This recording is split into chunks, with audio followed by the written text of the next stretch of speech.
এ কি কাণ্ড! হানি ট্র্যাপের ফাঁদে কলকাতার বাসিন্দা। আপনাদের মনে করিয়ে দিই, জ্যোতি রানী মালহোত্রা নাশকতার পর, জঙ্গি হামলার পর যখন আমরা অপারেশন সিঁদুর দিয়ে পাকিস্তানের কোমর ভেঙে দিচ্ছি, সেই সময় জ্যোতি রানী মালহোত্রার নাম উঠে আসে।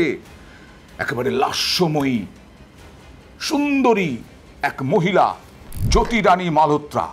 হানি ট্র্যাপ তাকে দিয়ে, আর মানি ট্র্যাপে পড়েছিল জ্যোতি রানী মালহোত্রা।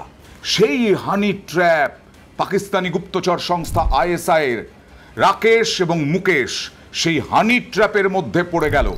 মেমারি থেকে দুজন ধৃত গ্রেফতার করা হলো। ভয়ঙ্কর ভয়ঙ্কর সব তথ্য উঠে আসছে। সেই ISI এক মহিলাকে সামনে নিয়ে এলো, রাকেশ এবং মুকেশের।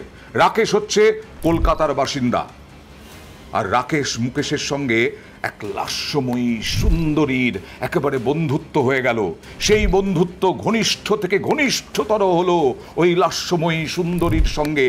এবং হানি ট্র্যাপে পা দিয়ে মানি ট্র্যাপ এবার রাকেশ মুকেশের কিভাবে সিম, ভারতীয় সিম অ্যাক্টিভেট করে সেই নাম্বারগুলো পাঠানো হতো পাকিস্তানে।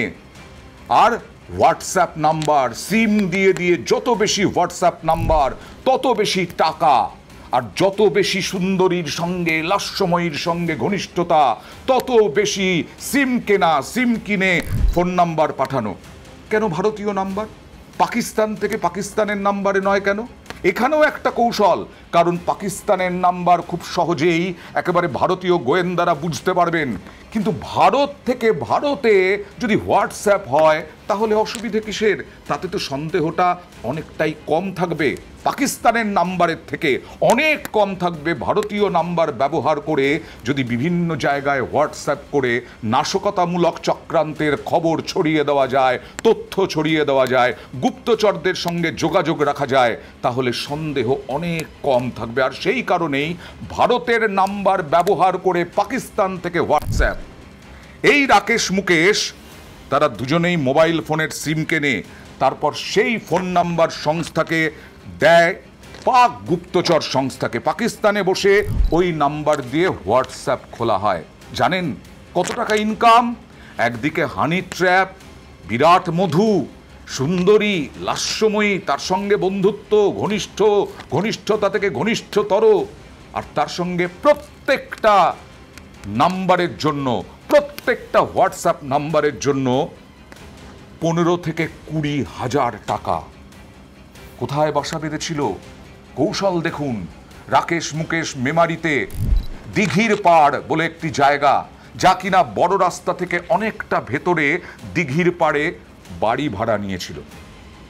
বাড়ি ভাড়া যারা দেন তারা সতর্ক থাকুন কাদেরকে বাড়ি ভাড়া দিচ্ছেন। অবশ্যই এখানে আর কি করবেন, এখানে তো ভোটার কার্ড, আধার কার্ড সব কিছু নিয়েই তারা বাড়ি ভাড়া নিয়েছিল। কলকাতাতেও তাই, রাকেশ বাড়ি ভাড়া নিয়েছিল আধার কার্ড, ভোটার কার্ড সব দেখিয়ে। সেই আধার কার্ড, ভোটার কার্ড জালিয়াতি করার কোনো ব্যাপারই না এদের। 15 থেকে 20 হাজার টাকা প্রত্যেকটা হোয়াটসঅ্যাপ নাম্বারের জন্য ইনকাম। কে দিচ্ছে? ISI। কাকে দিচ্ছে? রাকেশ মুকেশকে। কেন ঘর ভাড়া নিয়েছিল দিঘির পাড়ে?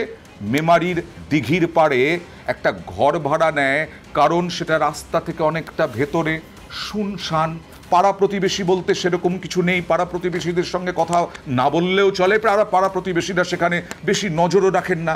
এবং ওই যে ঘর, সেই ঘরের জানলা থেকে সরাসরি বড় রাস্তায় দেখা যায় পুলিশ চলাচল করছে কি না, নজর রাখতো এই রাকেশ মুকেশ। শুধু রাকেশ মুকেশ নয়, এই বাড়িতে, মেমারির এই দিঘির পাড়ের বাড়িতে প্রতিদিন 7 থেকে 8 জন দেখা যাচ্ছে যাতায়াত ছিল। দেখা যাচ্ছে ওই বাড়ির ভেতরে, ঘরের ভেতরে একটা সাদা রঙের হোয়াইট বোর্ড। সেই বোর্ড কিসের উদ্দেশ্যে? ওখানে কি কিন্ডারগার্টেনের ক্লাস হতো নাকি? না না না, ওখানে গুপ্তচর হিসেবে কিভাবে ফাঁদে পা দেওয়া যায়, কিভাবে ফাঁদে পা দেওয়াবে অন্যান্যদের, গুপ্তচর হিসেবে কিভাবে কাজ করবে অন্যান্যরা, সেই প্রশিক্ষণ দেওয়া হতো ওই হোয়াইট বোর্ডে। সেই জন্যই ওই ঘরের ভেতরে হোয়াইট বোর্ড লাগানো ছিল। আবার বলছি, গত 10 মাসে 2 বছর হলো এই মেমারির দিঘির পাড়ে বাড়ি ভাড়া নিয়েছিল রাকেশ মুকেশ, যারা পাকিস্তানের গুপ্তচর। আর গত 10 মাসে পাকিস্তানে বসে 100রও বেশি ভারতীয় নাম্বার হোয়াটসঅ্যাপ খোলা। অর্থাৎ কত কত ইনকাম করেছে ভাবতে পারেন। রাকেশ মুকেশ হচ্ছে, আমরা পাকিস্তানে আক্রমণ এবং তারপরে যখন শত্রু দেশের সঙ্গে গুপ্তচর বৃত্তি, আমাদের এদেশেরই জ্যোতিরানী মালহোত্রা, তখন থেকে আমরা বলে আসছি ঘর শত্রু বিভীষণ। সেই ঘর শত্রু বিভীষণ হচ্ছে এই রাকেশ মুকেশ। ভারতীয় হয়েও পাকিস্তানের গুপ্তচর, হানি ট্র্যাপে পা দিয়ে পাকিস্তানের হয়ে কাজ, ভারতের অ্যাক্টিভেটেড ফোন নাম্বার দিয়ে পাকিস্তানে হোয়াটসঅ্যাপ চালু। একজন কলকাতার বাসিন্দা, তার বাড়িতে আমরা গেছিলাম, আর তারা ভাড়া বাড়িতে। সেই ভাড়া বাড়ির মালিক তিনি বলছেন ভোটার কার্ড, আধার কার্ড সবই তো দেওয়া হয়েছিল। হ্যাঁ, লোকজন আসতো কিন্তু কারো সঙ্গে কোনো কথা বলতো না। আর আরেকজন মুকেশ, সে হচ্ছে পশ্চিম বর্ধমানের পানাগড়ের বাসিন্দা, এ রাজ্যেরই বাসিন্দা। কিভাবে হানি ট্র্যাপে পড়ল এবং তারপরে আইএসআই এর সঙ্গে যুক্ত হলো পাক গুপ্তচর সংস্থা, এইভাবেই বিভিন্ন লেভেলের আমাদের সমাজের বিভিন্ন ক্ষেত্রের লোকজনকে এই হানি ট্র্যাপে লাস্যময়ী সুন্দরী মেয়েদের দিয়ে তারপরে ঘনিষ্ঠতা বাড়ায় এবং তারপরে প্রচুর টাকা তারা ছড়ায়। এক একটা হোয়াটসঅ্যাপ নাম্বার 15 থেকে 20 হাজার টাকা। বছর 5 আগে মেমারির এই দিঘির পাড়ে ভাড়া নেয় রাকেশ। বাড়ির মালিকের দাবি নিজেকে স্কুল শিক্ষক বলে পরিচয় দিয়েছিল। 2020 সাল থেকে ছিল তিনজন ওর মা আর ওই দুটো ছেলে ইয়েতে চাকরি করে, ওই ইংলিশ মিডিয়াম স্কুলে। ওই ছেলেটা রাকেশ নাকি নাম, রাকেশের আধার কার্ড আছে, ওই তো এগ্রিমেন্ট করেছে। ওই ভাড়া দিতে আসে, এইটুকুই আমি চিনি। ছেলেগুলো তো ইনোসেন্ট ছেলেই দেখতাম। তার মানে আমাদের আরও কত সতর্ক থাকতে হবে। ভোটার কার্ড, আধার কার্ড সবই তো হলো। আপনি মশাই কোন স্কুলে পড়ান, আপনি যে স্কুল শিক্ষক বলছেন তার একটা প্রমাণপত্র দিন। আমাদেরকে এভাবেই সতর্ক থাকতে হবে, কারণ স্কুল শিক্ষক পরিচয় দিয়ে কয়েকদিন পরে এই ঘরে থাকতে শুরু করে রাকেশও, রাকেশের পর মুকেশও, এই দুজনেই থাকতে শুরু করে। 2020 সাল থেকে ছিল এবং মা আর ছেলে থাকবে বলে প্রথমে বলে। ইংলিশ মিডিয়াম স্কুলে কাজ করে, এগ্রিমেন্টও করেছিল। সেই এগ্রিমেন্টের সময় আধার কার্ড দিয়েছিল। ছেলেগুলোকে ইনোসেন্ট লাগতো।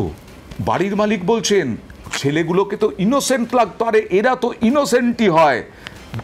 দেখছেন না, আমি কলেজের কথা বলি। এই যে কলেজে দাদাগিরি, মনোজিৎ মিশ্রের গণধর্ষণ, মনোজিৎকে কি লাগে?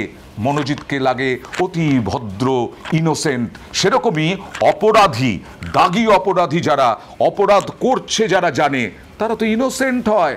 তাদের কিচ্ছু যায় আসে না। কেউ মারা গেলে, কাউকে ধর্ষণ করলে, দেশের নাশকতা করলে, দেশকে ভয়ঙ্কর বিপদে ফেললে তাদের কোনো যায় আসে না। আরও অনেকের যাতায়াত ছিল এখানে এবং তাদের ঘরের ভেতরে রয়েছে এই যে সাদা রঙের বোর্ড বললাম। এই সাদা রঙের বোর্ডে তো প্রশিক্ষণ দেওয়াই হতো, তার সঙ্গে সঙ্গে গোয়েন্দাদের চোখে ধুলো দিতে এই ভারতীয় সিম কোথা থেকে কখন কেনা হচ্ছে, কত টাকা দিয়ে কেনা হচ্ছে, কি নাম্বার হচ্ছে, সব কিছু নোট রাখা হতো ওই সাদা রঙের বোর্ডে। অর্থাৎ পুরো পরিকল্পনা করে আইএসআই কোথায় পাকিস্তানে ভাবুন, আর কোথায় মেমারি বর্ধমানের সেই মেমারিতেও গুপ্তচর চক্র বসিয়ে দিল আইএসআই। আর এইভাবেই গোটা ভারতে এই রকমভাবেই গুপ্তচর বৃত্তি করাচ্ছে আইএসআই। ঘর শত্রু বিভীষণ আরও নিশ্চয়ই বেরিয়ে আসবে।